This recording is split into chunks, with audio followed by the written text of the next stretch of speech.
When I told my mom I was asked to speak at Matriculation Chapel, she wondered why I was chosen.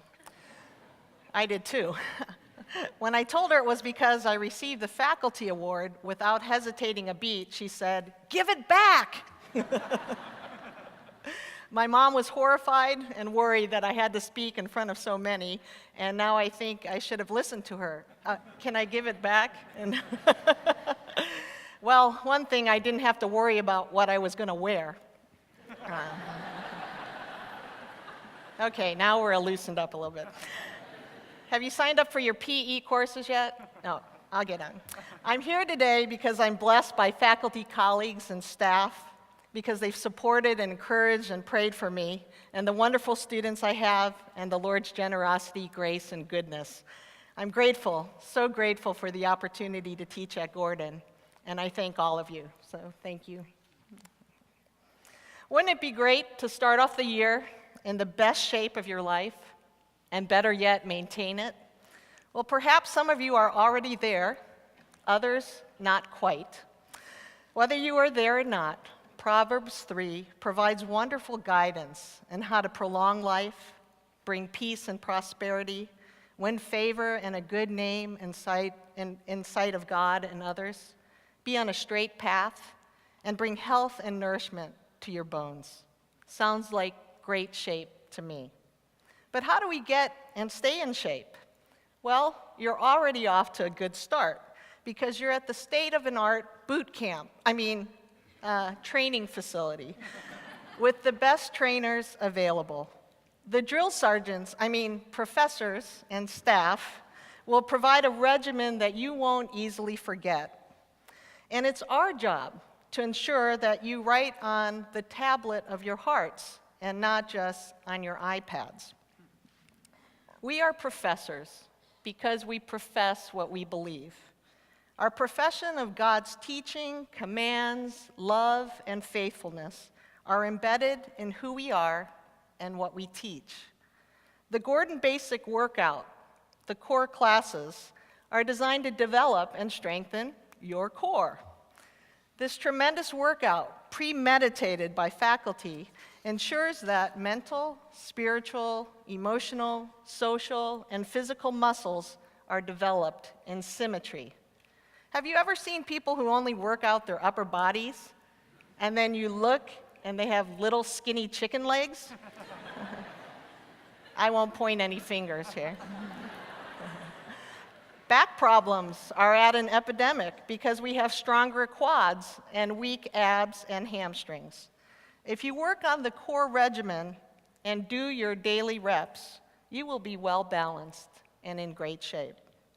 You know, I've had personal trainers before personal trainers were in vogue. I'd like to share part of my training history with you today to encourage you in your training.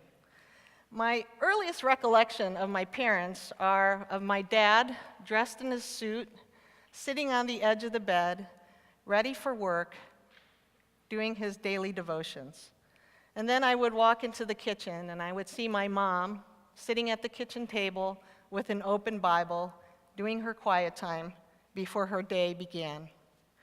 My personal trainers modeled for me what it meant to not forget God's teaching.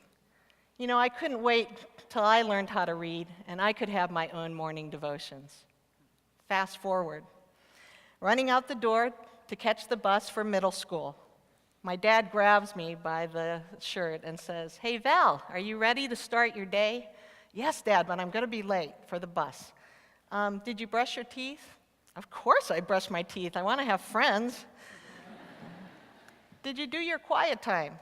"Dad, I didn't have time." "Well, you know what? You should get in the habit of maybe doing your quiet time before brushing your teeth so that you can keep first things first."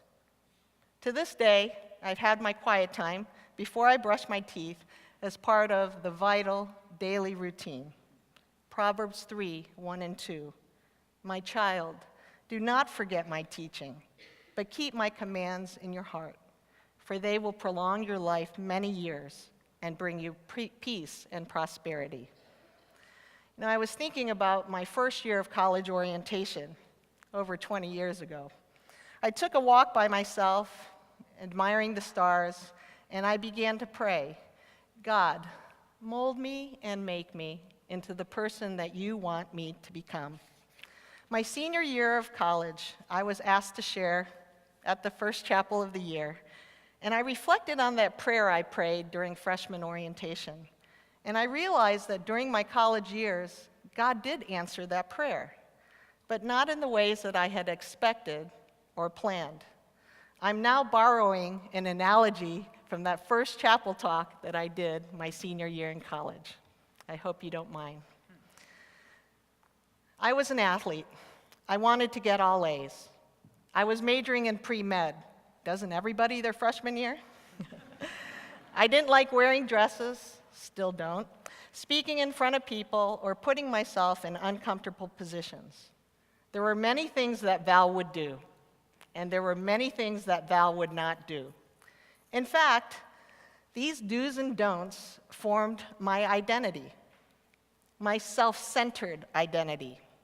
It's kind of like this silly putty shell. It outlined who I was.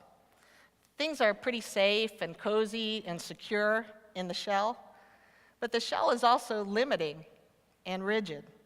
And more importantly, it does not allow God to mold and make me into the person that He wanted me to become. So, during my 4 years of college, God started to crack me up so He could form me and shape me beyond the puny limits that I had set for myself. I found myself in classes with professors that made indelible impressions on my mind and heart. Actually, funnies work the best if you've worked with silly putty before. There were times, though, that I felt like I was dangling and out of control, especially when I was, especially when I was struggling in classes. And other times, I was twisted in pain over relationships or mistakes I had made, or when I came down on an opponent's foot in volleyball and ended my junior career pretty abruptly.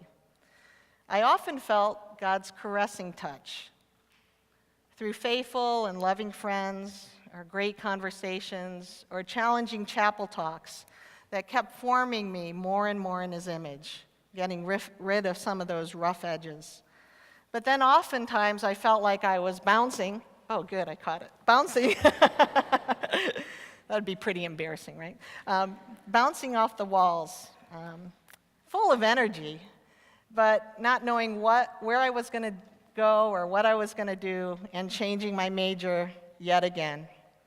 And many times I felt stretched beyond my limits. But the whole time I was and still am in the grip of a loving, faithful God who shapes and molds me into the person He wants me to become. Do you want to be in the best shape of your life? Allow God to lovingly crack you of your limited shell-centeredness, and allow Him to get hold of the good stuff, a pliable, moldable heart. Trust Him with all your heart, and lean not on your own understanding. Crack out of your shells, and in all your ways, submit to His loving, caressing touch, and He will make your path straight. Honor Him in your training regimen. There will be exercises, courses, assignments that you will like, and there are some that you won't like. But don't limit yourself to your likes and dislikes. It's really hard to grow that way. Allow Him to stretch you, to try things that you normally don't try, and don't give up. Trust Him. Keep your personal daily reps as a priority, and surround yourself with dedicated workout partners who desire God to shape them. I'm often asked to share my best sport moment. I've been blessed by many as a coach and a player. But one of the best moments actually happened when I was 12 years old, pitching in the finals of an important tournament. I had pitched in the semifinal game and was playing left field now in the championship game. We were up by 1 run in the final inning, and my friend was pitching, And unfortunately, she walked the first batter. She walked another batter. She walked another batter. Bases loaded. I saw my coach walking out to the mound, and I saw like this. I live for that moment. You know, so many times in the basement, I would have pictured this moment in various scenarios where I was called in at the last minute to save the day, and I would pitch over and over again against the wall, and I had black electrician's tape of a strike zone in my basement. I can still see the catcher giving me the signal for the fastball. I was ready. I aimed, I wound up, and I threw the best fastball I ever threw, and I can still hear the ball hitting the bat. And it was like it was slow motion. I could see the ball going over the left shoulder and sailing over the fence. Yeah, home run, grand slam. I was the most valuable player for the other team. You know, I wanted to meld into the pitcher's mound and disappear forever. As I turned, I saw my dad running down from the stands, trying to get my attention. And as our eyes caught each other, I saw him do this. As he kept running and running until he got to me to give me the best hug ever. Still getting choked up. It was the worst moment of my life up to that point, and yet one of my best moments. I realized that my dad's love for me was not based on my performance, but I was his no matter what, and he was proud of me. God used that moment to tangibly teach me about his never-let-go love for all his children. He used the worst of times to shape me to be more like him. You see, doing one's best does not always equate to being the best, and that's okay. Our lives are his to do what he deems best. Trust him. May he mold us and make us into the people he wants us to become. Welcome him to get you into the best shape of your life this year for his glory. And by the way, work your tail off. Amen.